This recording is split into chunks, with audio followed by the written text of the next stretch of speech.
함께 볼 말씀 창세기 26장 26절로 28절 한 절씩 보겠습니다. 아비멜렉이 그 친구 아우삿과 군대장관 비골과 더불어 그랄에서부터 이삭에게로 온지라. 이삭이 그들에게 이르되 너희가 나를 미워하여 나에게 너희를 떠나게 하였거늘 어찌하여 내게 왔느냐. 함께 합시다. 그들이 이르되 여호와께서 너와 함께 계심을 우리가 분명히 보았으므로 우리의 사이 곧 우리와 너 사이에 맹세하여 너와 계약을 맺으리라 말하였노라. 아멘. 아멘. 이삭은 애굽으로 가지 않고 하나님의 명령에 따라 정착한 그곳에서 하는 일마다 잘 되어 마침내 큰 부자가 되었습니다. 근데 잘 나간다 싶으면 뭐가 있다 그랬죠? 시기질투. 사람들의 시기질투. 그 지역 사람들이 아버지 아브라함이 파놓은 그 우물을 메우고 더 나가서 그 왕 아비멜렉은 그 터전에서 쫓아내 이삭은 어쩔 수 없이 모든 식솔들을 데리고 산지 골짜기로 옮겨가게 됩니다. 돌밭이겠죠. 이 산은 내가 가보니까 그 땅 그 지역들이 이렇게 돌짝이 많더라고. 뭐 나무가 있고 우리나라처럼 이제 숲속이 아니더라고. 그러니까 굉장히 황폐한 땅이라 생각이 됩니다. 그 땅 사람들이 살 수도 없는 그런 골짜기에 자리를 잡고 그래도 그곳에서 이삭은 우물을 팠더니 또 샘 근원을 발견한 거예요. 그래서 물을 얻게 되는데 거기도 자기들 땅이라고 이제 또 우기기 시작합니다. 이 사람들이 왜 이러는 걸까? 그럴 거면 진작에 자기들이 우물을 파든지 참 어이가 없지 않겠습니까? 뭐 이랬겠죠. 설마 돌산에서 물이 나오겠냐 했겠죠. 파지도 않았을 것 같아요. 그래도 착한 이삭은 다툼을 피해 다른 곳으로 옮겨 다시 우물을 팠더니 또 물이 샘솟게 됩니다. 우리 창세기 39장 23절 읽겠습니다. 시작.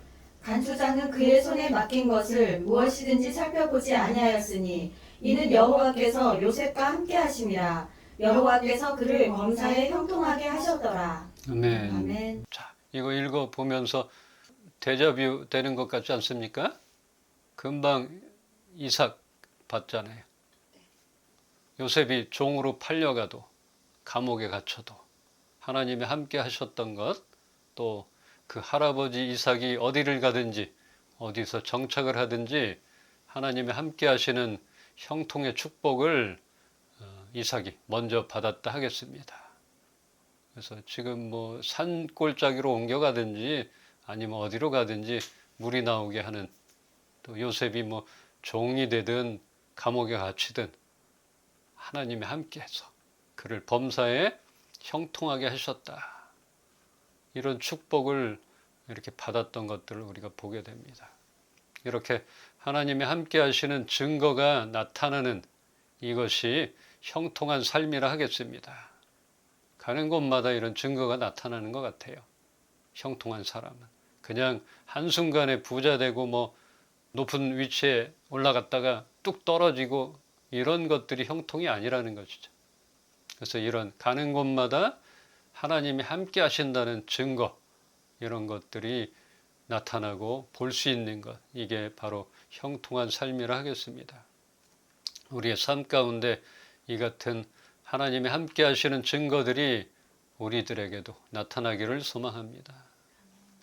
오늘 본문에서 블레셋의 아비멜렉 그 왕이 이삭에게 찾아왔어요. 그래서 자기들과 평화조약을 맺자고 찾아온 거예요. 이 미워하면서 쫓아낼 때는 언제고 이제 와서 도대체 왜 이러는 걸까요? 그 백성들이나 왕이나 왜 이러는 걸까요? 그 이유는 하나님이 너와 함께 한다는 것을 내가 보았다. 아비멜렉이 본 것, 이게 무엇입니까? 그 사막 같은 골짜기에서 그런 곳에서 땅을 파기만 하면 물이 나오고 골짜기로 쫓아내도 거기서도 물을 찾고 정말 그냥 바보 같다 이렇게 생각을 했는데 하나님이 이삭과 함께 한다는 것, 하나님의 사람이라는 것을 보았던 거고 알았다. 하는 것이었습니다. 그래서 너와 친하게 지내고 싶다 하는 것이에요. 더 나아가서 이 아비멜렉의 속마음, 진짜 속마음은 자기들이 우물을 빼앗고 쫓아냈기 때문에 이삭이 더 강해짐으로 겁이 났던 것입니다.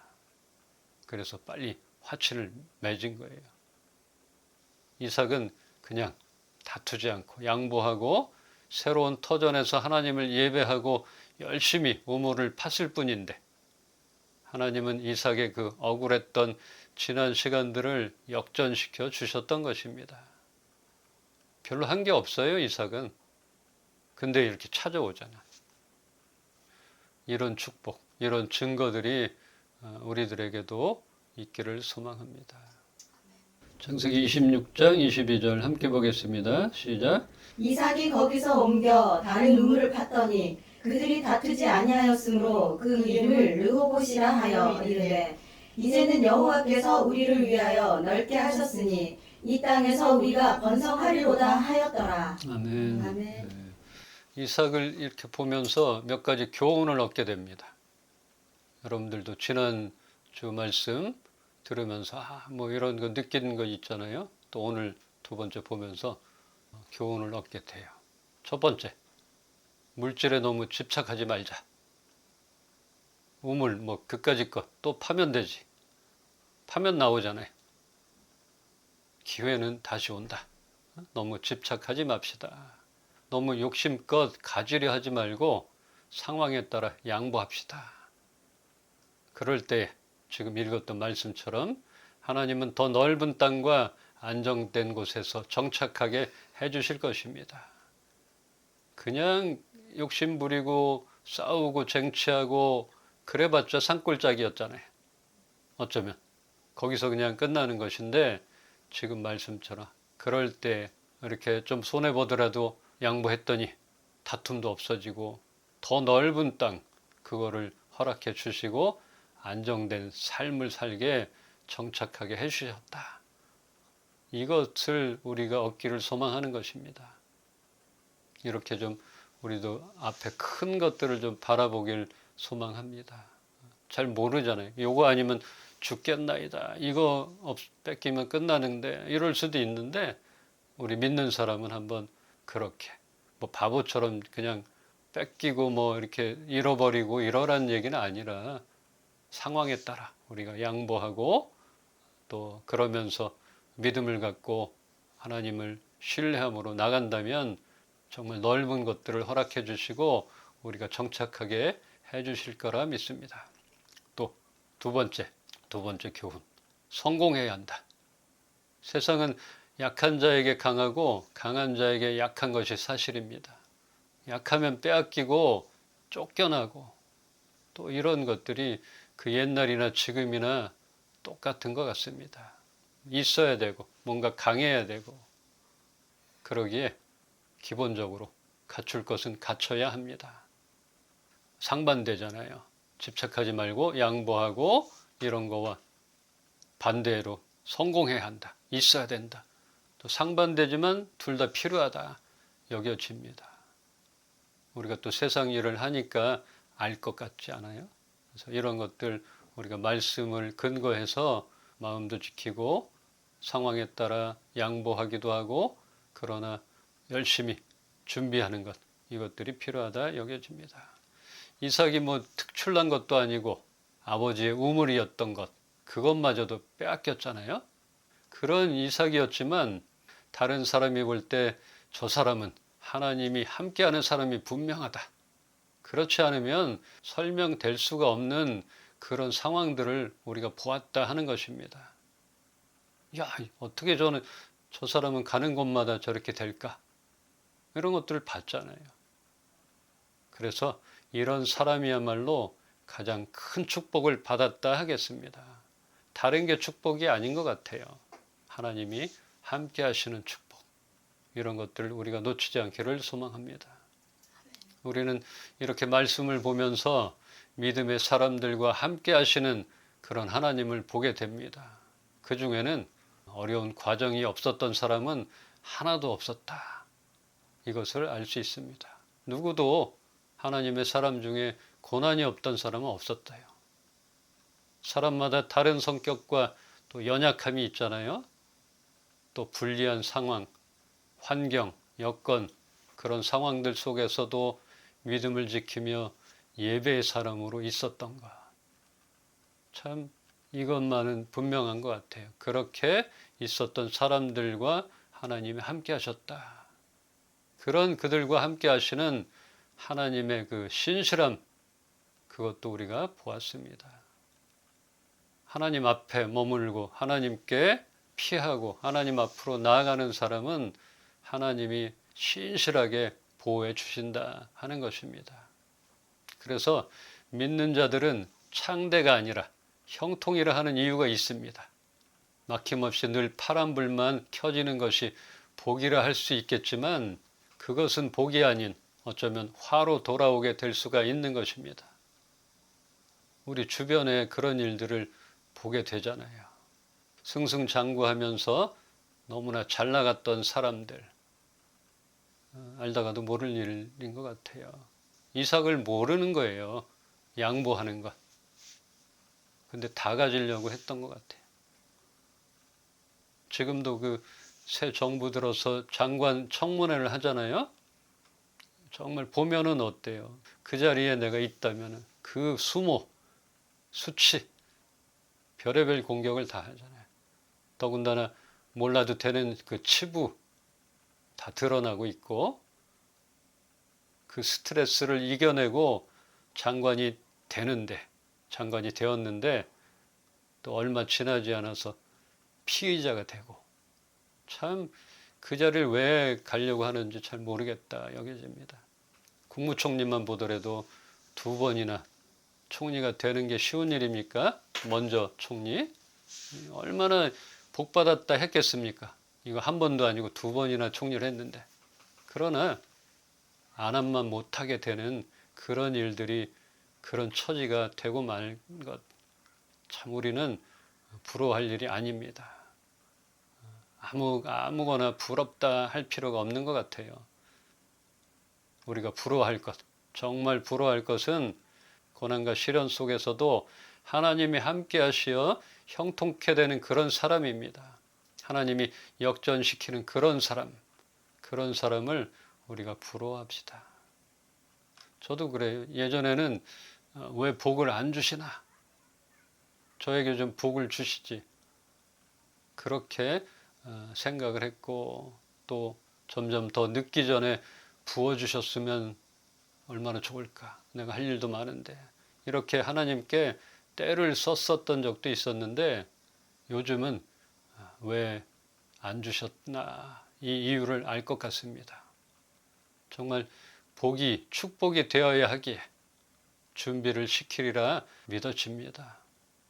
어쩌면 준비가 안 됐을 수도 있는 것이고 이거를 줬다가는 지금은 좋겠지만 아니다. 이거 보통 일이 아니다. 이런 생각도 들게 돼요. 마음은 굴뚝 같죠. 좀 부어주십시오. 우리 교회든 우리 사업이든 우리에게 할 일 너무 많잖아요. 하루하루가 좀 아까운데 그런데 말씀을 보면서 또 하나님 앞에 머물 때에 그런 마음을 주셨어요. 축복이 돼야 된다. 그때까지 조금만 기다려라. 그런 것 같아요. 그래서 열심히 이삭처럼 옮기는 그 터전 가운데 늘 예배하고 또 열심히 맡은 일 감당하는 그렇게 있다 보면은 하나님께서 축복해 주시리라. 이렇게 믿어 의심치 않아집니다. 하는 일 지금 잘 안 풀릴 수 있고 삐걱거리고 있잖아요. 그래도 갑자기 높았다가 땅속으로 쑥 들어가는 그런 일은 없잖아요. 뚝 떨어질 때 어쩌겠어요. 그런데 이런 것들이 하나님은 다 알고 계셨다는 것이죠.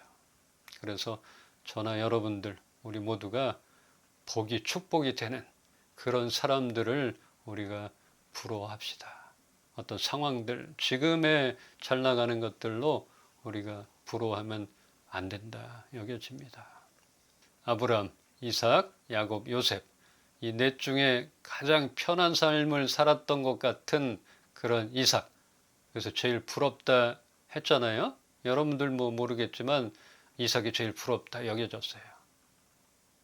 근데 편한 삶을 살았기 때문이 아니라 그의 형통함을 주위 사람들도 알아보았다 하는 것, 이것이 가장 부럽게 여겨집니다. 이처럼 이삭은 성경 속 분량도 많지 않고 또 임팩트도 없어 보이고 자기 것 잘 챙기지도 못하고 정말 바보같이 빼앗기고, 더군다나 남들보다 불리한 골짜기의 터전을 잡았지만 이삭이 있는 그곳에서 늘 함께 하셨던 하나님의 축복을 우리 모두가 기대합시다. 이 상황이 아닌 것이에요. 나의 상황은 불리하지만 어쩌면 내가 담대하지 못해서 또 목숨 때문에 거짓말을 하기도 하고, 이런 연약함 가운데도 나의 연약함을 하나님께 맡길 때 강함 되시는 그 하나님께서 이렇게 축복해 주시고 또 형통하게 해 주신다 하는 것입니다. 요셉은 청지기로서의 그 정직과 책임을 다했고, 또 이삭은 억울하고 부당함을 당하고 열악한 환경이지만 하나님을 신뢰하여 열심히 일했기에 하나님이 함께하는 청통의 복을 받게 된 것입니다. 요셉은 다르잖아요. 요셉이 우물 파는 사람은 아니잖아요. 요셉은 뭐예요? 총리, 청지기. 그러니까 정직이 필요한 것이고 책임을 다했어야 되는 것이에요. 이삭은 뭐예요? 사업가, 아니면 뭐 우물 파는 사람. 그러니까 그 일을 열심히 한 거예요. 요셉이 애굽의 총리로서 자기 족속들에게만 뒤로 빼돌려서 막 물자를 공급해주고 이랬다면은 바로가 안 좋아했겠죠. 쫓아냈겠다. 그랬잖아요. 그것처럼 맡은 일, 청지기로서의 정직, 책임, 이것을 다했던 것입니다. 그리고 이삭은 열심히 하나님께 예배하면서 열심히 일했다. 이런 곳에 하나님이 함께 하셔서 부어주신다 하는 것입니다. 형통은 그 일상에서 하나님이 함께 하시는 것을 보는 것입니다. 일상, 우리의 일상 가운데 보는 것이에요. 우리가 하는 일 가운데 눈으로 볼 수 있고 사람들이 확인해 줄 수 있는 이런 하나님의 형통의 축복이 임하기를 선포하며 주님의 이름으로 축원합니다.